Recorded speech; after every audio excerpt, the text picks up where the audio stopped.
They mocked him, interrupted him, and tried to paint him as a relic of the past. Now, they're the ones begging for mercy. Sylvester Stallone had faced tough interviews before. He wasn't new to pushback, especially from the liberal media. But this time was different. This wasn't just a heated exchange or a clash of opinions. It was a direct, calculated attack. Stallone had been invited onto the talk show under the guise of promoting his latest project. That's how they framed it. But the moment he stepped onto the set, he sensed the tension in the air. The studio lights were blinding, the kind that made you squint even if you weren't nervous. But Stallone wasn't nervous. He sat back in his chair, legs apart, shoulders relaxed, waiting. The audience murmured in anticipation, some clutching their phones, already poised to record. They knew something was about to happen. Across from him sat Ethan Caldwell, a polished, sharp-dressed TV host known for his progressive slant and his love of gotcha moments. He leaned forward, a smug grin creeping across his face. He had interviewed politicians, activists, and Hollywood elites, always managing to get them to stumble. But Stallone? That was new territory. "Mr. Stallone," Ethan started, his voice smooth and rehearsed, "you've always been a symbol of American toughness. But do you think that kind of masculinity is outdated? I mean, in today's world, don't you think we should redefine strength to be more inclusive?" A few audience members chuckled, some nodding in agreement. Ethan's fans, the kind who expected him to trap his guests in their own words. Stallone blinked, a slow, deliberate blink. Then he leaned in, elbows on his knees, and exhaled through his nose. "You mean, do I think being tough is a bad thing now?" Ethan smirked. "Well, I think we're past the era where men need to punch their way through problems. Don't you think the world has moved on from that kind of outdated thinking?" Silence. The kind that stretches long enough to make people shift in their seats. Stallone scratched his chin, then he laughed. Not a polite chuckle, but a deep, genuine belly laugh. "You're serious?" he finally said. "You think toughness is a problem?" Ethan straightened his tie. "I think it can be toxic when it discourages vulnerability."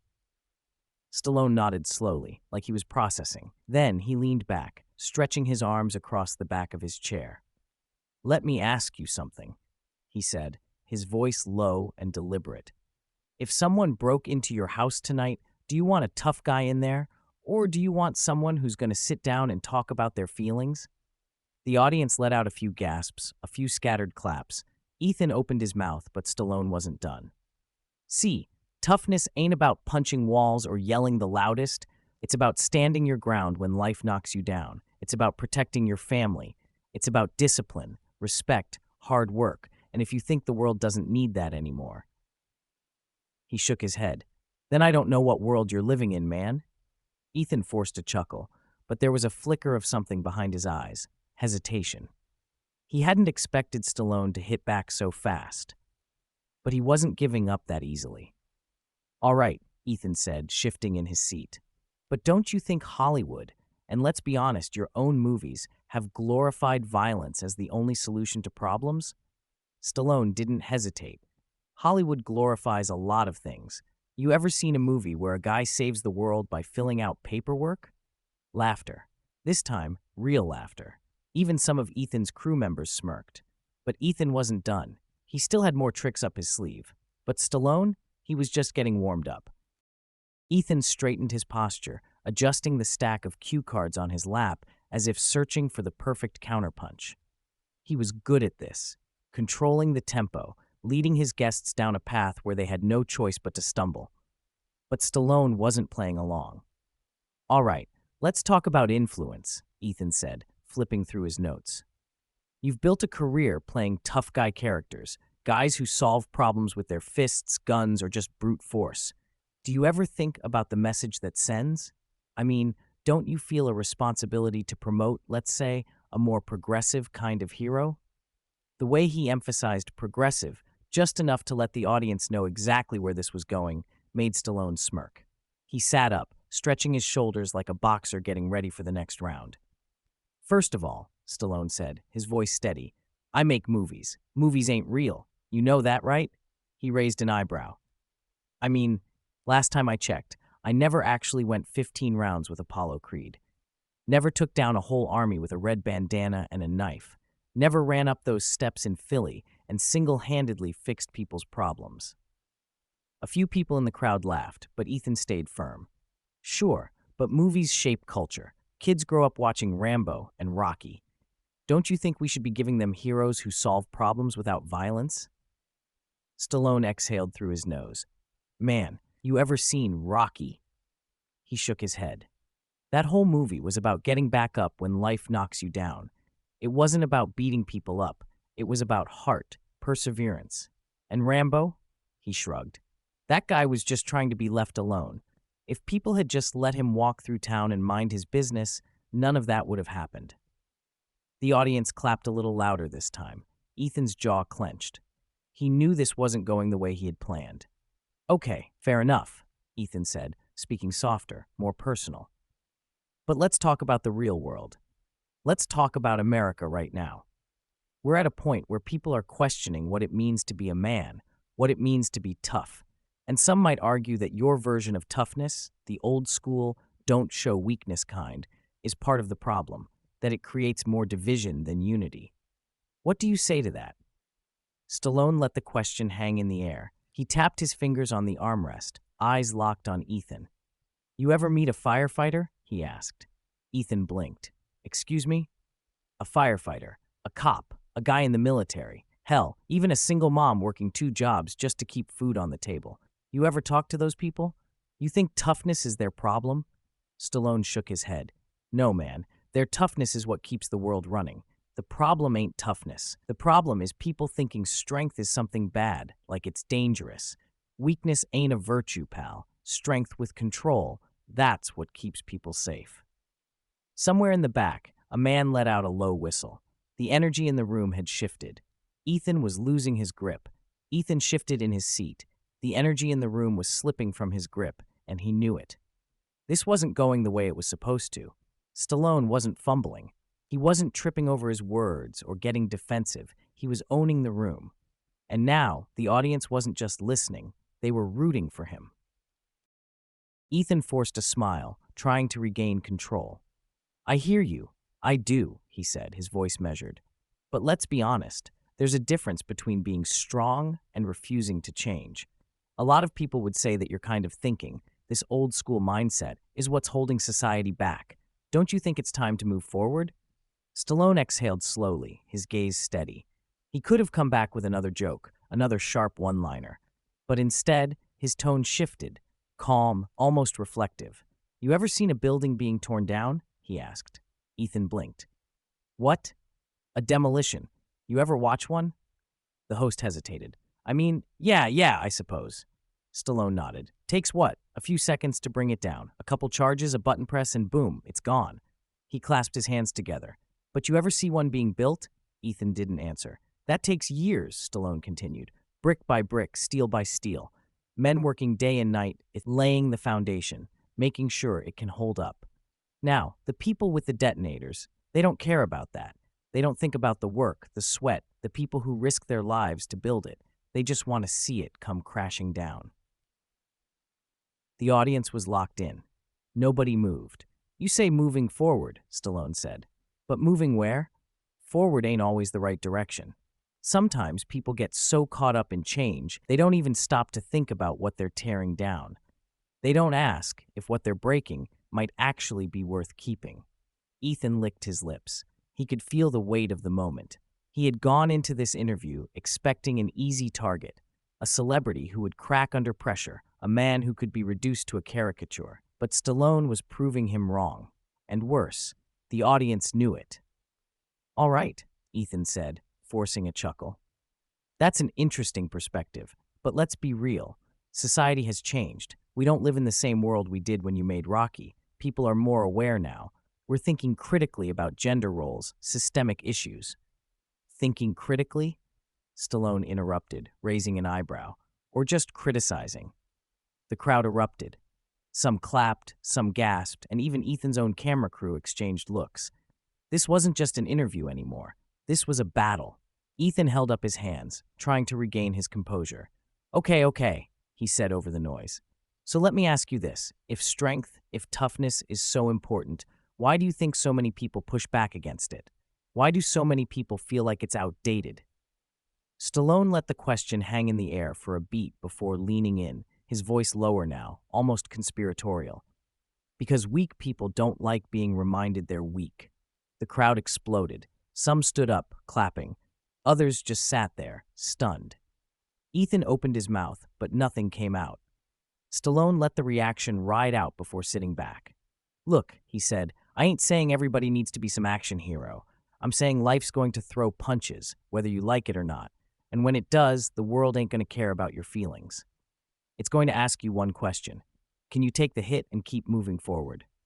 Ethan had nothing. No quip, no comeback. Just silence. But outside of that studio, something even bigger was happening. Because the second that moment hit the internet, everything changed.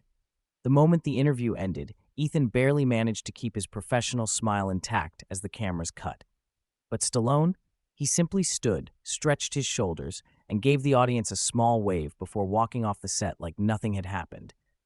Backstage, producers scrambled. Ethan's earpiece buzzed with frantic voices. That did not go as planned. Social media is already picking it up. Cut the controversial parts before we post it online. But it was too late. Someone in the live audience had already uploaded clips. Within minutes, the internet was on fire. Stallone body slams TV host. Sylvester Stallone destroys woke media in live debate. This is why we still need real men like Stallone. The video spread like wildfire, jumping from Twitter to Facebook to YouTube. People clipped the best moments, overlaying reaction memes, slow-motion replays, and even dramatic background music. Within hours, the clip was trending #1. And the comments? A battleground. I don't even like Stallone's movies, but this was incredible. He said what everyone's been thinking but too scared to say. Notice how the host had nothing when Stallone turned the tables. Classic. Of course, the backlash wasn't far behind. Just another aging celebrity stuck in the past. Toxic masculinity at its finest. Can we stop pretending this guy is some intellectual? Ethan's network scrambled for damage control. They released a carefully worded statement about how differing opinions spark meaningful conversations. Ethan himself went on Twitter, posting, "Healthy debate is important. I respect Mr. Stallone's views, even if I don't agree. Let's keep the conversation civil." But no one cared. The internet had already decided who won. Meanwhile, Stallone, he didn't post a single thing. No tweets, no press statements. He simply went about his day, unbothered. Because unlike the people arguing in the comment sections, he had nothing to prove. But as the dust settled, a much bigger question started floating around. Was this just a viral moment, or had Stallone exposed something deeper about modern media? Days passed, but the clip refused to die down. It was everywhere, on morning shows, podcasts, even news segments dissecting what it all meant. Some called it a wake-up call. Others labeled it a manufactured controversy. But one thing was clear. People weren't just talking about Stallone. They were talking about something bigger. On one side, people were saying Stallone had exposed the hypocrisy of modern media, how hosts like Ethan love to push an agenda but fold the second they're challenged. They expect celebrities to just nod along, but the moment someone thinks for themselves, they freak out. On the other side, critics argued that Stallone was just another rich actor clinging to outdated ideas. It's easy to preach toughness when you're living in a mansion. But then something interesting happened. Firefighters, police officers, military vets, factory workers, construction crews, single moms, people who actually knew what toughness looked like in the real world, started speaking up. A viral Facebook post from a retired Marine went everywhere. Stallone gets it. Strength isn't about being a bully. It's about standing up when life knocks you down. We need more of that. A mother from Oklahoma shared a video. "I raised 3 boys on my own. If I hadn't been tough, they wouldn't have eaten. Don't tell me strength is a bad thing." Even a quiet clip of an older man at a gas station went viral. He was watching the interview on his phone, shaking his head. These kids don't know what real struggle is. They think life's about debating nonsense on TV. Stallone, he understands real life. Ethan, meanwhile, went silent. The network kept pushing other stories to shift attention, but it didn't work. Every attempt to move on was met with one question over and over again. Why did a Hollywood actor have more common sense than a professional journalist? And that's when the real conversation began. Not about Stallone, not about the interview, but about the bigger picture. Had modern society really gone soft? Were people so afraid of real strength that they wanted to pretend it wasn't necessary? Was the media actually shaping culture or just controlling it? These weren't just viral talking points anymore. They were dinner table conversations. People weren't just watching, they were waking up. And Stallone? He still hadn't said a word. A week later, Stallone finally spoke, not through a press release, not on social media. It was during a casual interview in a small gym in San Diego, California. A local reporter asked him about the viral moment, expecting some kind of damage control. Instead, Stallone wiped the sweat from his forehead, took a sip from his water bottle, and shrugged. "Look, man, I wasn't trying to prove anything. I was just being honest." The reporter pressed. "But did you expect the reaction to be this huge?" Stallone chuckled. "I've been around a long time. People always act surprised when someone tells the truth. That's the world we live in now." The simplicity of his response hit harder than any speech. No grand statement, no victory lap. Just a man who said what he believed and moved on. But the real impact? That was still unfolding. Ethan Caldwell's show saw a ratings drop. His network quietly pushed him into different segments, away from high-profile interviews. He wasn't canceled, but he wasn't the same rising star either. Meanwhile, something unexpected started happening. People began rewatching Stallone's old interviews, his speeches, even his movies, seeing them in a new light. Clips of Rocky Balboa's famous monologue resurfaced. "It ain't about how hard you hit, it's about how hard you can get hit and keep moving forward." People started using it in discussions about grit, resilience, and real strength. And outside the online debates, in the real world, something shifted. Young men started showing up at boxing gyms, pushing themselves harder. Parents talked about teaching their kids discipline instead of entitlement. Workers found themselves standing a little taller, pushing through struggles instead of complaining about them. Not because Stallone told them to, but because they saw the difference between real strength and performative weakness. In the end, this wasn't about one interview. It wasn't about Stallone versus Ethan Caldwell. It was about a world that had forgotten what toughness actually meant, and one man who reminded them. If you made it this far, ask yourself, what kind of strength do you value? Is it the kind that folds the moment it's questioned, or the kind that stands firm when it matters most?